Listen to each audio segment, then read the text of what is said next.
అనే యేసుక్రీస్తు నామములో వందనాలు. నా పేరు లారెన్స్ అన్నయ్య. మా ఊరు బూదూరు మంత్రాలయం, కర్నూలు జిల్లా. ఒక డౌట్, యెషయా గ్రంథం 40:3 వాక్య భావము నాకు తెలియపరచండి అన్నయ్య. అలాగే మత్తయి సువార్త 3:1 ఈ వాక్యాలు ఎవరి గురించి చెబుతున్నాయి తెలియజేయండి. చదువుదాం 2 మాటలు. యోహాను సువార్త యెషయా గ్రంథం 40:3 ఆలకించుడి, అడవిలో ఒకడు ప్రకటించుచున్నాడు. ఎట్లనగా అరణ్యములో యెహోవాకు మార్గము సిద్ధపరచుడి, ఎడారిలో మా దేవునికి రాజమార్గం సరళము చేయుడి. ఇదే మాట మత్తయి సువార్త 3:1 ఉంది. ఆ దినముల యందు బాప్తిస్మమిచ్చు యోహాను వచ్చి పరలోక రాజ్యము సమీపించి ఉన్నది, మారు మనస్సు పొందుడని యోదయ అరణ్యములో. క్లియర్ అయిపోయింది కదా అండి. ఇంకేంటి? బాప్తిస్మిచ్చి యోహాను గూర్చి యెషయా గ్రంథంలో ప్రవక్త అయిన యెషయా గారు రాశారు. అదే నెరవేర్చడానికి పరలోకం నుండి పంపబడిన బాప్తిస్మమిచ్చి యోహాను గారు పుట్టి ఇదిగోండి ఈ కార్యక్రమాలన్నీ చేశారు. ఈసారి ప్రత్యేకత ఇంకోటి ఏంటంటే, మన ఆల్బంలో బాప్తిస్మమిచ్చి యోహాను గారిని గురించి పాట రాసామండి. అసలు బాప్తిస్మమిచ్చి యోహాను గురించి ఎవ్వరూ పాట రాయలేదు. చాలా బాగుంటుంది విందురు. కానీ స్పెషల్ సాంగ్ ఏమండి, మంచి అర్థంతో కూడిన 2 చరణాలు రాశానండి బాప్తిస్మమిచ్చి యోహాను గురించి పాట. కనుక బాప్తిస్మిచ్చి యోహాను గారు యెషయా గ్రంథంలో ప్రవక్త గారు రాయించారు, పలానా వ్యక్తి రాబోతున్నాడు. మలాకి గారు రాశారు, కొంతమంది ప్రవక్తలు రాశారు. యేసుప్రభు వారికి రాకకు ముందుగా ఆయన మాట్లాడబోతున్నాడు, మార్గం సరళం చేయడానికి రాబోతున్నాడు అని చాలా చరిత్ర ఉంది బైబిల్లో. క్రీస్తు పూర్వం ఆయన గురించి ప్రవక్తల ప్రవచనాలు ఉన్నాయి. క్రీస్తు రాక మునుపు ఆయనకి సంబంధించిన చరిత్ర క్రొత్త నిబంధనలో రాయబడింది. అది బాప్తిస్మిచ్చి యోహాను గారి ప్రత్యేకత. ఏదో అల్పుడు అనుకున్న ఎప్పుడు నెగిటివ్గా మాట్లాడతారు బాప్తిస్మిచ్చి యోహాను గురించి అందరూ. ఇంతకీ అసలు మనం అల్పుల స్థానంలోకైనా వెళ్తామా, లేదంటే అల్పుల స్థానం నుంచి నరకానికి పోతాం అనేది మనకు తెలియదు. బాప్తిస్మిచ్చి యోహాను గారు అందరూ చాలా తేలిగ్గా మాట్లాడుతుంటారు. ఏమని? బాప్తిస్మిచ్చి యోహాను అల్పుడు స్థానం కదండి, పాస్ అయ్యాడు, పరలోకానికి వెళ్ళాడు. ఇంతకీ నువ్వు పాస్ అయ్యావా లేదా? పరలోకానికి వెళ్తావా వెళ్ళవా? ఆయన కనీసం అల్పుల స్థానంలోనే ఉన్నాడు ఏమండి. కానీ ఆయన చేసిన పనులు ఎలాంటివి, ఆయనకున్న ప్రత్యేకతలు ఎలాంటివి, దేవుడు ఏమని రాయించాడు ఆయన కూర్చి? అసలు స్త్రీలు కరిన వారిలో అతనికంటే గొప్పవాడే లేడని యేసుప్రభువే సర్టిఫికేట్ ఇచ్చాడంటే గొప్పోడు కాదా? చెప్పండి ఏమండి. అది తల్లి గర్భంలో యేసుప్రభు వారి అమ్మగారిని గుర్తించారంటే ఎంత తెలివైనడు అనుకున్నారు అబ్రాహాం. అదే పాట. తల్లి గర్భంలో, యోహాను గర్భంలో ఉన్నప్పుడే ఏమండి మరియమ్మ వందన వచ్చిన వినగానే ఈయన గొంతులేయడం ఏంటి అంటే ఈయనకి అర్థమైపోయిందా? ఎవరు వచ్చారని? ప్రభు తల్లి వచ్చింది, మరియమ్మ గారు వచ్చారు. మా అమ్మ దగ్గరికి వచ్చింది, మా ఇంటికి వచ్చింది మరియమ్మ. అంటే ప్రభు వచ్చాడు అంటే ప్రభు అప్పటికి కడుపులో. ఇద్దరికి ఎంత డిఫరెన్స్ అండి? 6 months 3 months తేడా. ఏమండి యేసుప్రభుకి ఆయనకి 6 నెలల గ్యాప్. అంటే మరియమ్మ గారు ఒకవేళ 6వ నెల గర్భవతి అయితే, క్షమించండి 3వ నెల గర్భవతి అయితే, యోహాను గారి తల్లి 9వ నెల అయ్యి ఉండొచ్చు. అంతే కదా, 3 నెలలు. అంటే బాప్తిస్మమిచ్చి యోహాను ఆ గర్భంలో సహజంగా పిల్లల కదలడం ఇవన్నీ కూడా 9వ నెల 8, 9 నెలల్లో కదులుతుంటారండి వీళ్ళు. ఏమండి మరియ గర్భంలో యేసు ప్రభు వారు పడినప్పటికీ ఏమండి 6వ నెల ఎలిజబెత్, అదే నిందాడన్న మాట. కనుక 6వ నెలలో 6వ నెల గర్భవతిగా, అంటే 9వ నెల గర్భవతిగా, 9వ నెల గర్భం నిండిన స్త్రీగా ఎలిజబెత్ ఉంటే, అప్పటికి యేసుప్రభు మరియమ్మ వచ్చింది చూసారా, అప్పటికి 3 నెలలు అన్నమాట యేసుప్రభు కడుపులో ఉండి. 3 months బేబీ లోనున్నాడు. ఆ వందన వచ్చినాం పాపం ఎలిజబెత్ని చూసి వందన చెప్పిందట మరియమ్మ తల్లి. చెప్పగానే ఉలుక్కు పడ్డాడట. ఎవరు? బాప్తిస్మిచ్చి యోహాను. ఏంటి అంత ఇంటెలిజెన్స్ ఏంటి ఆయనకి? ఏమండి అంత ఆలోచన ఉందా ఆయనకి? అంత తెలివితేటలున్నాయా? అంత గుర్తింపు ఉందా? వచ్చింది పలానా రక్షకుని తల్లి అనే సంగతి కూడా ఆయనకు తెలిసిపోయిందా? తెలిసిపోయింది. అది యోహాను గారి ప్రత్యేకత. ఆయన గురించి ప్రవచనాలు, ప్రవక్తలు, ఆయన చేసిన పనులు, తండ్రుల హృదయాలను పిల్లల తట్టు, పిల్లల హృదయాలు తండ్రుల వైపు తిప్పిన గొప్ప వ్యక్తి ఆయన. అందుకే స్త్రీలు కన్నవారిలో యోహాను కంటే గొప్పవాడే లేడని చెప్పాడు. మనందరినీ స్త్రీలే కన్నారు. ఇప్పుడు మన పుట్టుక కన్నా ఎవరి పుట్టుక గొప్పది చెప్పండి? యోహాను గారి జన్మే గొప్పది. మనల్ని అందరినీ స్త్రీలే కన్నారు. కానీ స్త్రీలు కనిన వారిలో యోహాను కంటే గొప్పవాడు అప్పటికి పుట్టలేదట.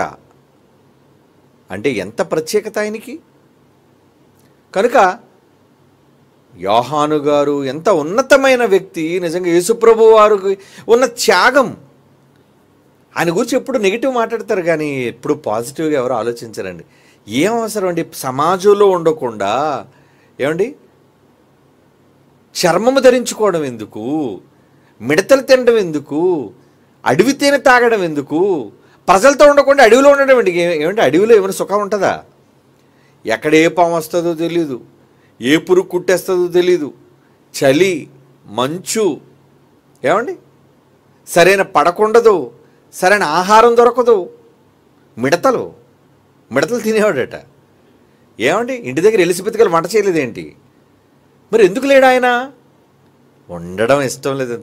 ఈ సమాజంలో ఉంటే చెడిపోతాంరా, ఈ సమాజంలో ఉంటే పాడైపోతాం మనం, వద్దు నేను అడవిలోనే ఉంటాను నేను అని ప్రజలు ఆయన చెప్పిన మంచి మాటలు వినడానికి గ్రామాలు ఊర్ల నుంచి తరలి అరణ్యంలోకి వెళ్ళారట యోహాన్ దగ్గరికి. అంటే ప్రజలను తన దగ్గరికి రప్పించుకున్న గొప్ప నాయకుడు ఆయన. పాజిటివ్గా ఆలోచించాలి. చాలా ఉన్నాయి ఆయన గురించి సందర్భాలు. అంత మంచి వ్యక్తి పెళ్ళొద్దు అనుకున్నాడండి. ఎవరైనా పెళ్ళొద్దు అనుకుంటారా? పెళ్ళి రాకముందే అసలు ఇంకా లోకం కూడా అర్థం కానప్పుడే ప్రేమలండి వీళ్ళకి. చిన్ని ఏడు 3వ తరగతి 4వ తరగతి వాళ్ళకి ప్రేమలా? ఏమండి అంత ముదిరిపోతుంది ఏంటండి లోకం? మరి 5వ తరగతి వాళ్ళకి ప్రేమలు ఏంటండి? అసలు అటువంటి ఆలోచనలు ఏంటి, భావనలే ఉండవు కదా. నిన్న మొన్న నంద్యాలలో ఒక సంచలనమైన న్యూస్ ఏంటి? 3 బాలురు 6వ తరగతి చదువుకుంటున్న వాళ్ళు 3వ తరగతి చదువుకుంటున్న అమ్మాయిని రేప్ చేసి చంపేశారట. అయ్యయ్యో, అసలు ఏంటి వీళ్ళకి ఏం తెలుసు? గ్యాంగ్ రేప్ అని రాశారు మళ్ళా. ఎందుకంటే రేప్ చేసిన వాళ్ళు పెద్దోళ్ళు కూడా కాదు. 6వ తరగతి చదువుకుంటున్న వాళ్ళ వయసు ఎంత ఉంటుందండి? 3వ తరగతి చదువుకుంటున్న వయసు ఆమెది ఎంత ఉంటుందండి? అంటే లోకం ఎలా, ఇలాంటి లోకంలో ఉంటే పరిస్థితి ఎలా ఉంటుందండి? యోహాను గారికి విరక్తి వచ్చేసింది. ఈ సమాజంలో ఉండకూడదండి, నేను అడవిలో ఉంటాను. ఎందుకంటే అవన్నీ మంచివి, పక్షులు మంచివి. సింహం అనుకోండి దాని బుద్ధి మనిషి కనబడితే తింటుంది, అది ఆకలేస్తే. మీరు ఎప్పుడైనా డిస్కవరీ ఛానల్స్ మీరు చూసారేమో, చూస్తే సింహాలన్నీ ఉంటాయండి. చాలా సింహాలు అక్కడ పడుకుంటాయి, ఆడసింహాలు మగ సింహాలు. ఆ ముందు నుంచే దుప్పులు లేళ్ళు అన్నీ వెళ్ళిపోతుంటాయి. ఏడు కనబడ్డది కనుక మాటి మాటికి వెళ్ళిపోయి వేటాడి చంపేసి తినేవన్నీ అన్నిటినీ. ఆకలి వేసినప్పుడు మాత్రమే అవి వేటాడుతాయి, కొరుక్కు తింటాయి. వాటి ముందు నుంచి వెళ్ళిపోతుంటాయి. ఏమనవండి. మరి మనిషి ఈరోజు నాకు ఉంది కదా, డబ్బు ఉంది కదా, చాలు అనుకుంటాడా? ఎన్ని కోట్లున్నా ఇంకా వాడికి కావాలి. ఎంత మోసానికైనా దిగజారుతాడు, ఎంత ఘోరానికైనా వాడు దిగజారుతాడు, ఎంత మందినైనా చంపడానికి సిద్ధపడతాడు, ఇన్ని కుటుంబాలు దోచుకోవడానికైనా వాడు సిద్ధపడతాడు. వాడి ఆశకు అంతే లేదు. నా కడుపు నిండింది కదా, ఇంకో 10 తరాల వరకు కూర్చొని తిన్నా తరగనంత ఆస్తి ఉంది కదా, ఇంకెందుకండి ఇదంతానా, నాకు ఇంక డబ్బు సంపాదన వద్దండి అనుకుంటాడు ఎవడైనా? కోటీశ్వరులు ఎవడైనా అనుకుంటాడా? ఎవడికే అనుకోడండి. ఆ తలంపే రాదు. అందుకే దేవుడు ఒక మాట అన్నాడు, రే ధనవంతుడు దేవుని రాజ్యంలో ప్రవేశించాడు దుర్లభం. ఒంటె సూది బెజ్జంలోంచి దూరడం ఎంత కష్టమో, దూరదు, అసంభవం, అసాధ్యం, ఇంపాసిబుల్. అలాగే డబ్బు ఉన్నవాడు, డబ్బు మీద పిచ్చున్నాడు పరలోకానికి పోడు, ఖచ్చితంగా చెప్పేశాడు యేసు ప్రభు. ఈరోజు మనుషుల వేట దేనికోసం? ఏమండి? ఒక కార్పొరేటర్ పోస్ట్ ఎందుకు నీకు? ఒక ఎమ్మెల్యే పదవి ఎందుకు నీకు? ప్రజాసేవ నీ మొహం. ఏం చేస్తావు నువ్వు ప్రజాసేవ? దోపిడి దొంగవు నువ్వు.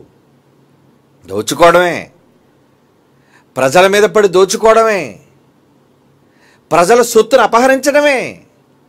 వైట్ కాలర్ క్రైమ్ క్రిమినల్ నువ్వు. తెల్ల కద్దర బట్టలు వేసుకున్న పెద్ద గజ దొంగవు నువ్వు. రాజకీయ నాయకులండి దేశంలో ఎంతమంది? అటు పార్లమెంట్లో ఉన్నవాళ్ళు కానీ, ఇటు అసెంబ్లీలో ఉన్నవారు కానీ, వీళ్ళంతా ఎవరు? ఆశకు హద్దు లేని వాళ్ళు, ఇంకా సంపాదన కోసం పిచ్చెక్కేవాళ్ళు, ఉన్నదాంతో సంతృప్తి చెందని వాళ్ళు. అంబానీ ఉన్నాడు, కోట్ల రూపాయలు ఉన్నాయి, వ్యాపారం ఆపేస్తాడా? అబ్బే, చచ్చిపోయినంత వరకు వ్యాపారం చేస్తూనే ఉంటాను నేను, దొంగలకు డబ్బు ఇస్తూనే ఉంటాను, ప్రభుత్వాలు నేను సమర్థిస్తూనే ఉంటాను. అదాని ఎవరిళ్ళంతా సామాన్యులుగా మనలాగే పుట్టారు. ఏం తల్లి కడుపులోంచి ఏం కుబేర్లుగా పుట్టలేదు ఎవడును. మరి బయటకు వచ్చి ఏం చేశారు? బయటకు వచ్చి ఏం చేశారు? దోపిడీయే.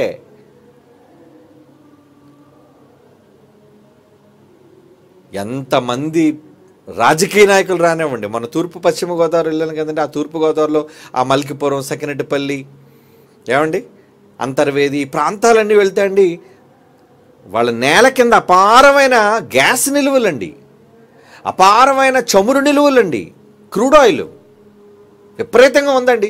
చివరికి పాసర్లు ఇప్పుడు బ్లోఅవుట్ కూడా మీకు తెలుసు. అర్ధరాత్రి అది పేలిపోయి కొన్ని వందల మంది చచ్చిపోయారు. చుట్టుపక్కల పరిసర కొబ్బరి చెట్లు కానీ, ఇల్లులు కానీ మాడి మసైపోయాడు, శవాలు కూడా కాలిపోయి.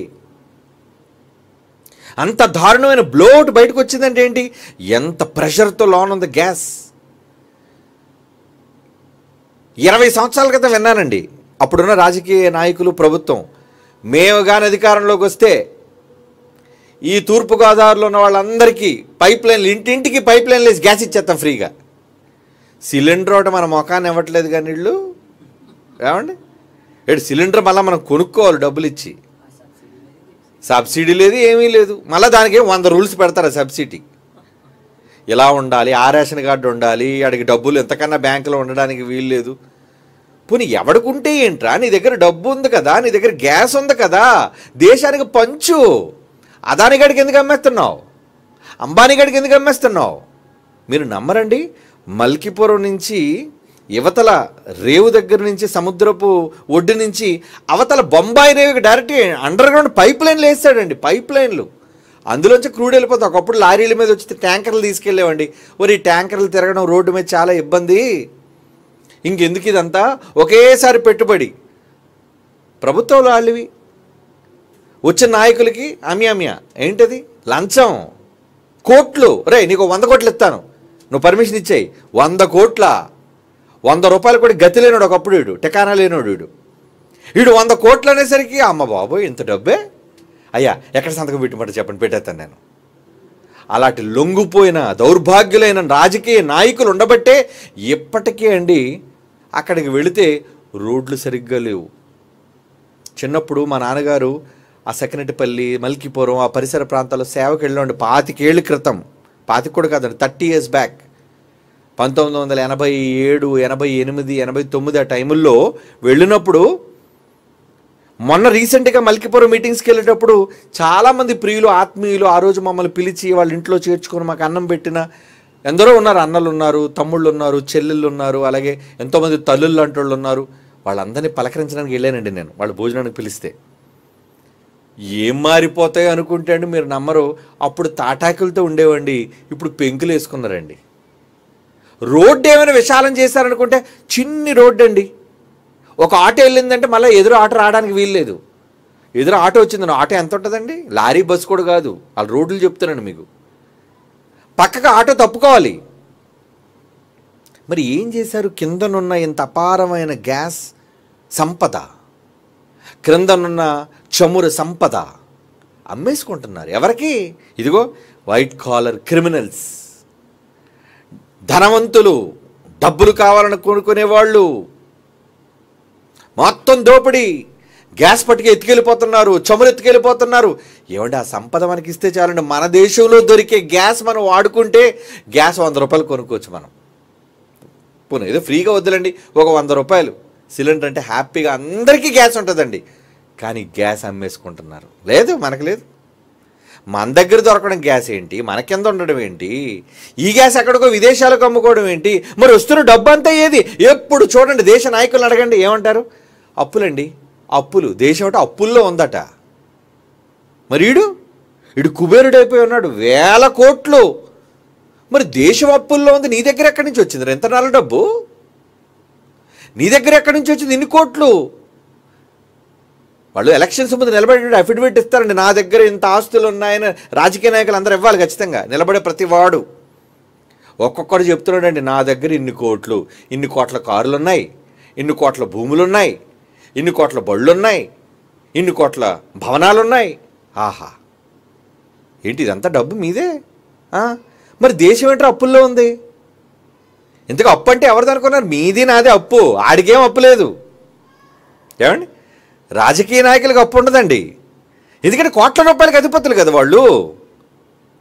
కోట్ల రూపాయల అధిపతులు, వాళ్ళకి ఎందుకు వస్తుంది అప్పు? ఎందుకు అప్పు ఎవరి మీదకి ఇస్తారు? మనదే అప్పు. మోడీ గవర్నమెంట్ ఆయన కొంత అప్పు చేసేస్తుంటాడు, 1000 కోట్లు ప్రపంచ బ్యాంక్ నుంచి తెచ్చేస్తుంటాడు ఆయన. ఇక మన సీఎంలు ఉన్నారు కదండి, స్టేట్ గవర్నమెంట్ తాలూకా ముఖ్యమంత్రులు, వీళ్ళు కేంద్రం నుంచి నిధులు వచ్చేయండి, మాకు ఇచ్చేయండి, అప్పులు అప్పులు అప్పులు అప్పులు అప్పులు. ఏ దగ్గర నుంచి? ప్రైవేట్ బ్యాంకుల దగ్గర నుంచి. ఆడు మాలియాగడ్ పారిపోయాడు చూసారా? ఎవడాడు? King fissure విజయమాలియాగడనా? లండన్ పారిపోయాడు దొంగ. ఆడికి అప్పిచ్చిన బ్యాంక్ ఏదనుకున్నారు? The great state bank of India. ఏమండి, స్టేట్ బ్యాంకులోనే కదండి పాపం 1వ తేదీ వచ్చింది అనగానండి పాపం ముసలోళ్ళు, వృద్ధులు అందరూ పాస్బుక్లు పట్టుకుని నిలబడతారండి ఎస్బీఐ ముందు. దేనికి? పెన్షన్ల కోసం. మీకు కూడా ఎస్బీఐలో అకౌంట్లు ఉండుంటాయి చాలామందికి. ఏమంటే ఉండే ఉంటాయి. మీరు కానీ 1 లక్ష రూపాయలు అప్పు తీసి కట్టలేదు అనుకోండి, ఏం చేస్తారు తెలుసు? జప్తు. బ్యాంక్ ఆర్డర్తో వస్తారు మీ దగ్గరికి. ఏయ్ మర్యాదగా నువ్వు డబ్బు తీరుస్తావా తీర్చవా? అయ్యా నేను పేదోడిని అయ్యా, నేను తీర్చలేనయ్యా. మరి ఇంటికి తాళం వేసే, ఇంటికి తాళం వేసే. దానికి ఒక బిళ్ళ ధరించుకొని, ఒక బిళ్ళ బంట్రోతు కూడా వస్తారు, ఒక టోపీ వేసుకొని. ఏమంటే కోర్టు ఆర్డర్ సమన్ పట్టుకొని వచ్చి, ఏమండి ఒక తెల్ల గుడ్డ చుట్టి మీ ఇంటికి తాళం వేసి, ఆ కప్పకి తెల్లగుడ్డ చుట్టి రాజముద్ర ముద్రేస్తారు. ఎవడరా రాజు? దీనికి ఎర్రగా సీలేసేస్తారు. ఏమనంటే ఇది బ్యాంక్ జప్తు చేసింది. ఏంటి 1 లక్ష రూపాయలు ఇవ్వలేనందుకు జప్తా? జప్తు చేసేస్తామని నువ్వు. మరి ఆడెక్కడి నుంచి తీసుకున్నాడు? ఏ బ్యాంక్ నుంచి తీసుకున్నాడు అనుకున్నారు? విజయమారెడ్డి గారికి అప్పించిన బ్యాంక్ ఏది తెలుసా? స్టేట్ బ్యాంకే. స్టేట్ బ్యాంకే. 1000 కోట్లు. ఈ మధ్యనే మీరు వార్త వినే ఉంటారు కదా, క్షమించేసిందటండి అప్పు. ఏమని? విజయమాల్యా గారు రుణమాఫీ చేస్తున్నాం మీకు. ఎందుకంటే ఇన్ని 1000 కోట్లు తీసుకున్న మీరు నిరుపేదలుగా ఉన్నారు కాబట్టి ఇన్ని 1000 కోట్లు మీరు కట్టనవసరం లేదండి, లండన్లోనే ఉండండి, మీ రుణం మాఫీ చేసేసాం. 1000 కోట్లు అట అడుగు రుణమాఫీ చేస్తారట. ఏమండి, 1 లక్ష రూపాయలు అప్పు తీసుకుంటే 50,000 అప్పు తీసుకుంటే మీ మెడ మీద పీక మీద కత్తి పెడతారట. ఏంటండి ప్రభుత్వాలు, ఏంటండి బ్యాంకులు? ప్రభుత్వ రంగ బ్యాంకులు ఇవన్నీ. State bank of India it's a nationalised bank. జాతీయ ప్రభుత్వ రంగ సంస్థ ద్వారా నడిపించబడిన బ్యాంక్ అది. దొంగలకందరికీ క్షమిస్తావు, పేదవాడిని ఏమో ఇబ్బంది పెడతావు. అంటే దేశంలో ఏం జరుగుతుంది చెప్పండి? ప్రజాస్వామ్యమా? ఏం ప్రజాస్వామ్యం? ప్రజాస్వామ్యంలో ప్రజలకు జరిగేది అన్యాయం. మనోళ్ళు ఎలాడో తెలుసా అండి? మన భారతీయ అమాయకులు కదండి. మనోళ్ళు ఎలాంటి అమాయకులు అంటే, ఆ ఓటు వచ్చినప్పుడు మాత్రమే మీ ఓటే మీ ఆయుధం. వీడేదో ఫీల్ అయిపోతారు, అబ్బా ఈ ఆయుధాన్ని మనం ఉపయోగించుకోవచ్చా? అది నిన్ను పొడి చేయడానికే రా బాబా ఆయుధం అది. నువ్వు ఓటేసి దొంగలు నిన్ను కొట్టున్నావు, ఆ దొంగలు వచ్చి ఏం చేస్తున్నారు? 1000 కోట్ల అప్పు తీసుకున్నాడు రుణమాఫీ చేసి, నీకు రోడ్లు వేయకుండా, నీ గ్యాస్ అమ్మేసుకొని, నీ ఆయిల్ అమ్మేసుకొని, ఏమండి నిన్ను బికారిని చేసి 1000 కోట్ల విదేశాల నుంచి అప్పు తెచ్చి, ఈరోజు ఒక సగటు భారతీయుడి మీద అప్పు ఉందండి. అప్పు తీరదండి, అప్పు పెరుగుతూనే ఉంది. అందుకే రేట్లు ధరలు పెరిగిపోతున్నాయి అన్నిటి మీద. కరువు బత్యం పెంచినా పెంచకపోయినా మనకు మాత్రం అన్నీ పెరిగిపోవడమే రేట్లు. ఏం బ్రతుకుతాం చెప్పండి సమాజంలో? ఇదంతా నేను ఎందుకు చెప్పని తెలుసా? ఇంత దౌర్భాగ్యమైన సమాజం మధ్య బ్రతకలేక అరణ్యంలోకి పారిపోయాడట. వద్దు బాబు, నేను ఇందులో ఉండను, నాకు పెళ్ళి వద్దు, ఏమీ వద్దు, శుభ్రంగా ప్రభువు కోసం నేను వాక్యం చెప్పుకొని బతుకుతానండి. ఎంత మంచిరండి బాప్తిస్మ యోహాను. మనం వెళ్ళటం తెలుసా? అరణ్యంలోకి వెళ్ళైనా సరే అక్కడ కూడా ఫెన్స్ వేసేస్తాం మనం. ఫెన్సింగ్ వేసేసి ఇదిగోండి ఈ 10 ఎకరాల అరణ్యంలో నాదే అంటాం మనం. కానీ బాప్తిస్మ యోహాను అలాంటి వ్యక్తి కాడండి. ఎందుకు? దేవుని చేత పంపబడిన వాడు మంచోడాయన. ప్రజల మధ్య ఉండడానికి మనసు విరిగిపోయి ఈ సమాజం మధ్య ఆ రోజు లోతున్నాడే సొదొమ గొమొర్రా. ఎలాంటిది? రోజు అట తన మనస్సును నొప్పించుకున్నాడటండి. బాధ, బహుబాధపడిన అంటాడు చూడండి పేతురు పత్రికలోనా. బహుబాధపడిన, 2వ పత్రిక, పేతురు గారు రాస్తున్నారు 2వ పత్రిక 2వ అధ్యాయం 7వ వచనం అండి. చదువుదాం. దుర్మార్గుల కామ వికార యుక్తమైన నడవడిని చూచి వారి చేత బహుబాధపడిన నీతిమంతుడి లోతు. చెడ్డడు అనుకోకండి, నమ్మకం. దేవుడంటే నమ్మకాన్ని విడిచిపెట్టని వాడు లోతు. ఆ నీతిమంతుడు వారి మధ్య కాపురం ఉండి తాను చూస్తున్న రోజు పరిస్థితులను చూచి విన్న వాటిని బట్టి రోజు భయంకరమైన విషయాలను విని వారి అక్రమమైన క్రియలు. ఈరోజు మనం మీరు అనుకున్నారు సొదొమ గొమొర్రా అనేసరికి అయ్యే కాలం పాపంతో నిండిపోయిన అనుకున్నారు. ఈరోజు భారతదేశం కదా ప్రపంచ దేశాలు సొదొమ గొమొర్రాలో ఉన్నాయి. అవునండి, ఎక్కడ చూడండి అన్యాయం, అక్రమం, దోపిడీ, అన్యాయం. ఎక్కడ జరుగుతుంది మీకు మేలు? దినదినము నీతిగల తన మనస్సును నొప్పించుకున్నాడు. బాధ వచ్చేస్తుంది. ఏంటండి ఈ సమాజం ఎలా మారిపోతుంది? ఎవరండి మారుస్తారు ఈ సమాజాన్ని? ఎవరండి చెబుతారు? ఎన్ని సభలు పెట్టినా మారరు, ఎన్ని మంచి వాక్యాలు చెప్పినా వినరు. ఏమండి, సోషల్ మీడియా వచ్చిన తర్వాత ఎంత దారుణంగా తయారైపోయింది మీకు తెలుసు కదా. ఈ మధ్యన ఒక దుర్మార్గ బ్యాచ్ని అరెస్ట్ చేసింది అటండి. మాకు తెలియదండి సోషల్ మీడియాలో ఎలాంటి దౌర్భాగ్యులైన వాళ్ళు, ఇలాంటి వాళ్ళని చూసేవాళ్ళు మిలియన్ల సబ్స్క్రైబర్స్. అడిగి దేనికిరా నీకు మిలియన్ సబ్స్క్రైబర్స్ అంటే? వీడు వేసే పనికి రాని బూతు జోకులకి, కుళ్ళు జోకులకి జనాలు ఎట్టిపోతున్నారండి. వీళ్ళకి ఏం అర్థమవుతుంది అంటే? వీళ్ళకి భక్తి వద్దా? వీళ్ళకి దేవుని యందు భయము భక్తి అక్కర్లేదండి మాకు. అలాగే ఉంది ఈరోజు సమాజం. దేవుడి కోసం చెప్పారంటే నువ్వు దేవుడి కోసం చెప్పడానికి రావడానికి వీల్లేదు, బైబిల్ చెప్పడానికి వీల్లేదు. ఇలాంటి దుర్మార్గులు ఉన్నారు మన దేశంలో. బైబిల్ గురించి చెబితే చెప్పొద్దు అంటారు. మరి సోషల్ మీడియాలో ఏమండి, మంచి చెడ్డ లేకుండా నోటుకొచ్చిన ప్రతి బూతుని మాట్లాడుతూ, వ్యంగ్యంగా మాట్లాడుతూ, హాస్యాస్పదంగా హేళన చేస్తూ ప్రతి ఇష్యూని. పనిపాట్లేదు ఈ వెధవలకి, ఈ దుర్మార్గులకి పనిపాటు లేదండి.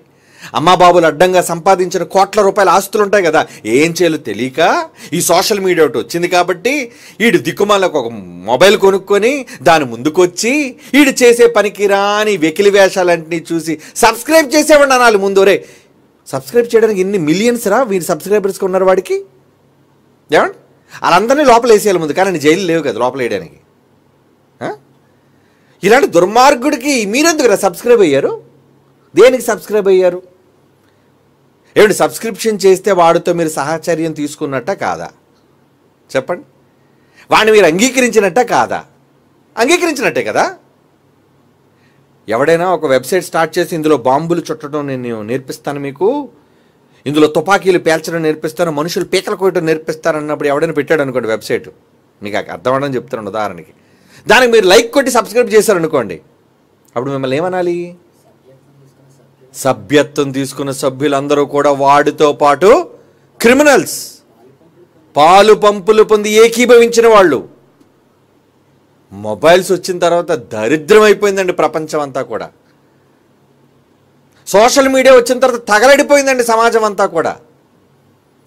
ఎవడు కొత్త ఛానల్ పెట్టి సబ్స్క్రైబ్ చేసిన దానికి ఆడు ఏడి కంటెంట్ ఏంటి, ఆడు ఏం మాట్లాడుతున్నాడు, దానివల్ల సమాజానికి మంచి ఉందా చెడు ఉందా? లేదు. ఏమండి, ఆ దిక్కుమాలి ఆ దౌర్భాగ్యుడు ఆ యూట్యూబర్ ఇచ్చి ఎంగిలి కాసుల కోసం కక్కుర్తుపడి ఎగబడిపోతున్నారండి జనం.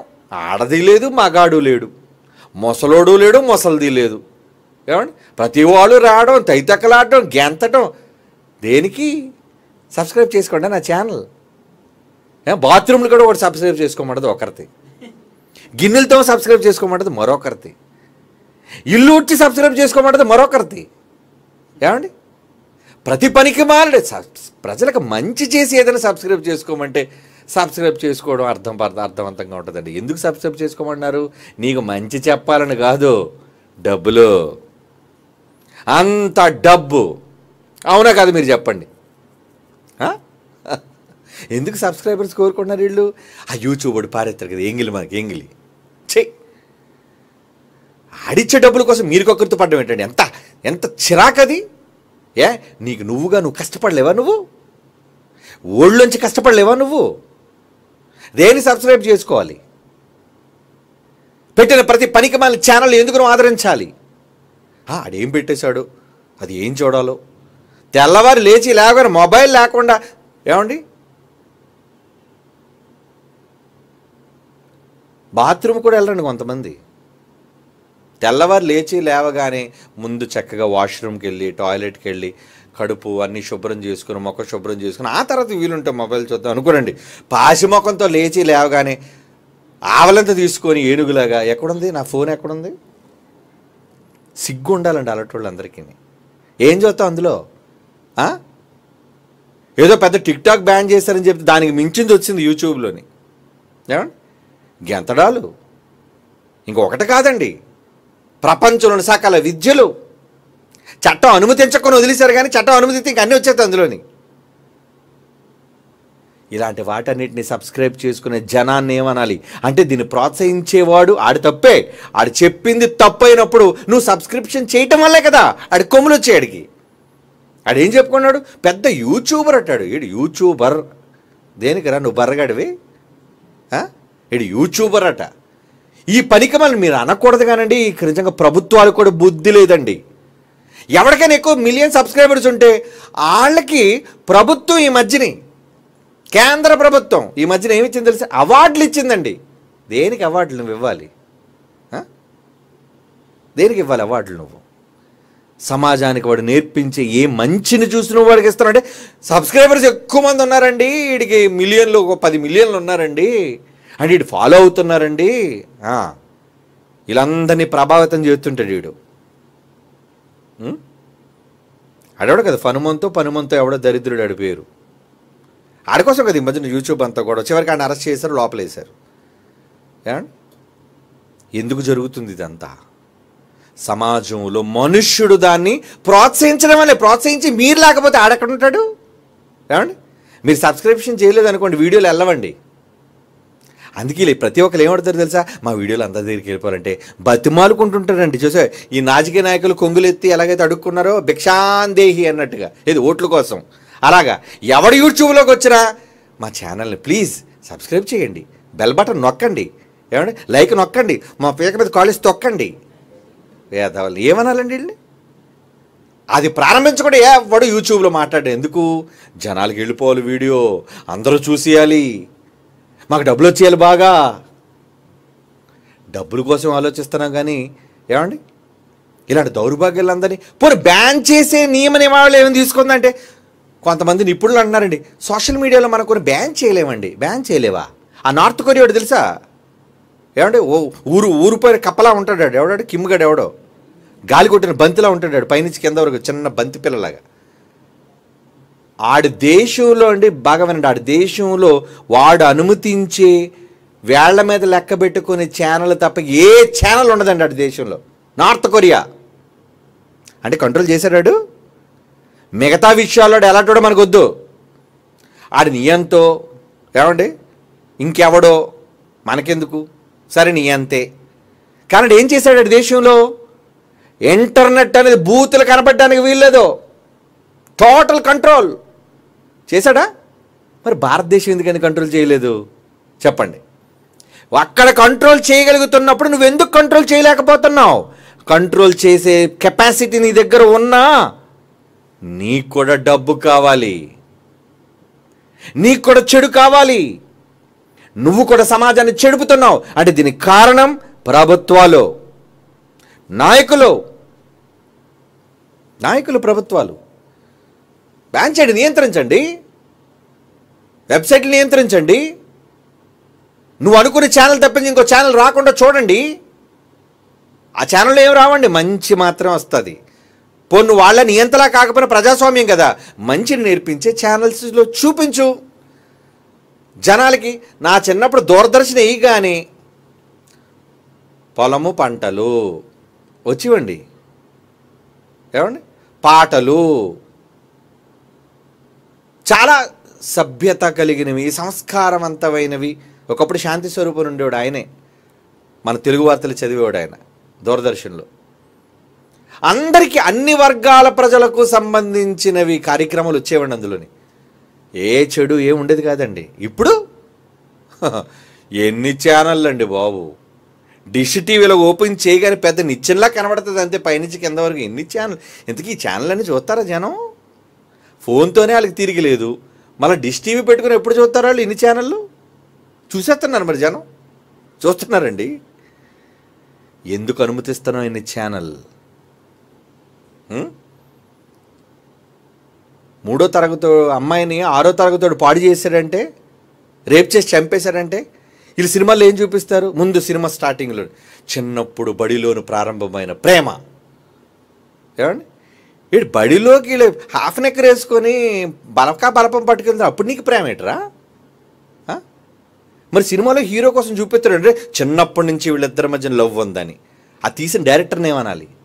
ఇది చూసిన పిల్లలు ఏమవుతారు? ఆహా, అంటే మేము ఇలా ప్రేమించుకోవచ్చు అన్నమాట. అప్పుడు ఏం చేస్తాడు? పక్కన ఉన్న అమ్మాయిని చూస్తుంటాడు, ఎందుకంటే హీరో చూశాడు కదా. మరి పాపం దానికి ఏమీ తెలియదు, అమాయకురాలు, చిన్నపిల్ల కదా, వాళ్ళకేం తెలుసు? మంచి చెడ్ల విచక్షణ లేదు. అంటే వ్యవస్థ ఏ విధంగా పాడైపోతుందో వీళ్ళు పాడు చేస్తున్నారు ప్రత్యక్షంగా. మళ్ళీ ఎవరి మీదో నేరం నెట్టేయడం కాదు, తల్లిదండ్రులు తప్పు చేశారని తల్లిదండ్రుల మీద నేరం నెట్టేయడం, స్కూల్ సరిగ్గా చూడలేని స్కూళ్ళ మీద నేరం నెట్టేయడం. సమాజమంతా నాయకులందరూ నియంత్రించకపోనందుకు వీళ్ళందరూ కారణం. బహుబాధపడిన లోతు అంటున్నాడు, అందుకే బహుబాధపడి విసిగిపోయాడు సమాజంలో. దేవుడు మొత్తం అందరిని అగ్నిగంధకాలు కురిపించి చంపేశాడు. దేవుడు కోపం వచ్చేసి ఆ రోజు. ఎందుకు ఈ దేశాలను వెంటాడుతున్నాడు? ఎందుకు భూకంపాలు, ఎందుకు సునామీలు, ఎందుకండి వరదలు, ఎందుకు వేడితో చావడాలు, ప్రమాదాలతో ఎందుకు చచ్చిపోతున్నారు అనుకున్నారు? దేవుని కోపం. అందుకే వచ్చింది కరోనా, తుడిచేసింది కోట్ల మందిని తుడిచేసింది. అయినా భయం రాదు ఈ సమాజానికి, రాదు. యేసు మరలా వచ్చినంత వరకు ఈ సమాజానికి రాదు. వచ్చినా మాత్రం బాగుపడదు. యేసు మరలా ఎందుకు వస్తున్నాడు? ఉన్న మంచోళ్ళు తీసుకెళ్ళడానికి తప్ప ఈ లోకాన్ని బాగు చేయడానికి మాత్రం ఆయన రావట్లేదు రెండోసారి. అవునా కాదు? యేసుప్రభు రెండో రాకళ్ళు ఎందుకు వస్తున్నాడు? నలిపి నాశనం చేసేయడానికి, ఈ వక్రమైన మూర్ఖమైన సమాజాన్ని మంటలతో తగలబెట్టేయడానికి వస్తున్నాడు ఆయన. అంటే ఇప్పుడు సమాజం మారుతుంది మీరు చెప్పండి? ప్రపంచంలో గాంధీ లాటోళ్ళు ఇంకో 100 మంది పుట్టినా, నెహ్రూ లాటోళ్ళు ఇంకో 100 మంది పుట్టినా ఈ సమాజం మారదు. యేసుప్రభువే మళ్ళా పుట్టినా మళ్ళీ చంపేస్తారు ఆయన్ని, మారదండి. కనుక మనం చేయాల్సిన పని ఏంటి? కొంతమందినైనా సరే ఆ మంటల్లోంచి కాపాడాలి. అందుకే యోధాపత్రికలు అదే మాట అన్నాడు. చదువుకుందాం మాట. యోధాపత్రిక ఒకే ఒక అధ్యాయం ఉంటుంది చూడండి, చివరి మాటల్లో 21-22 యోధాపత్రిక 23 అనానా. అగ్నిలో నుండి లాగినట్టు కొందరిని రక్షించుడి. ఇప్పుడు రక్షణ ఎంతమందికి? మీరు రక్షించేది కొంతమందిని. ప్రపంచాన్ని మనం బాగు చేయలేం, ఎందుకంటే ప్రపంచం నాశనానికి పరుగులు పెడుతుంది. లోతులోంచి పాతాళంలోకి పడ్డానికి పరిగెడుతుంది ప్రపంచం అంతా. పరిగెట్టమండి, ఇంకా మీరు మార్చలేరు. ఈ సమాజాన్ని మార్చడానికి ధర్నాలు చేసినా, ఈ సమాజాన్ని మార్చడానికి మీరు ఏమండి పెద్ద పెద్ద ఉద్యమాలు చేసినా ఈ సమాజం మారదు. రాసి పెట్టుకోండి, బైబిల్ చెప్పిన భవిష్యత్. ప్రేమ చల్లారిపోతుంది అన్నాడు. ఎందుకు? అక్రమం విస్తరిస్తుంది. యేసుప్రభు చెప్పిన భవిష్యత్తులో అదొకటి. రాజ్యాల మీద రాజ్యాలు, ఏమండి దేశాల మీద దేశాలు చెప్పాడు కదా యేసుప్రభు. భవిష్యత్తు చెప్పాడు, ఇలా ఉంటుంది ప్రపంచం అని చెబుతూ అక్రమము విస్తరించుట చేత అనేకుల ప్రేమ చల్లారిపోతుంది, భక్తి పోతుంది, దేవుడంటే భయం పోతుంది. ఇన్ని రకాల పరిస్థితులు ప్రపంచంలో ఉంటాయని యేసుప్రభు చెప్పాడు మొదటి శతాబ్దంలోనే. కనుక ఈ సమాజాన్ని బాగు చేసేద్దామని కన్నా ఆ సమాజంలో కొందరు ఉన్నారు మంచివాళ్ళు, మీలాంటి వాళ్ళు, మీరు వాక్యాన్ని వింటున్న వాళ్ళు, మీరు మీ కుటుంబాలు దేవుని పనిలో పాల్గొంటున్న వాళ్ళు, ఈ దుష్ట సమాజంలో ఉండి లోతు తన కుటుంబంలో ఉన్నవాళ్ళు, ఏమండి ఆ రోజున నోవాహు ఆయన కుటుంబం, ఆయన కుమారులు కోడళ్ళు లాంటి వాళ్ళు, మిమ్మల్ని మీరు కాపాడుకోండి, మిమ్మల్ని మీరు సమాజం నుంచి రక్షించుకొని దేవుని పనిలో ఉండండి. ఎప్పుడు దేవుని పని, అప్పుడే మీరు బాగుపడతారు, మీ కుటుంబాలు బాగుపడతాయి. లేదా ఇదిగోండి ఈ సమాజంలో ఉన్న దుర్మార్గుల ఉచ్చులు, ఈ దుర్మార్గుల మాయలు, వాటిలోనికే పడిపోయే అవకాశం ఉంది. జాగ్రత్త అండి. కనుక ఇటువంటి పరిస్థితులు తెలుసుకున్న యోహాను గారు వద్దనుకున్నాడండి. సమాజంలో మీరు కూడా జాగ్రత్తగా ఉండండి. ఆయన జీవితం మనకు అందుకే పాఠం. ఓకే.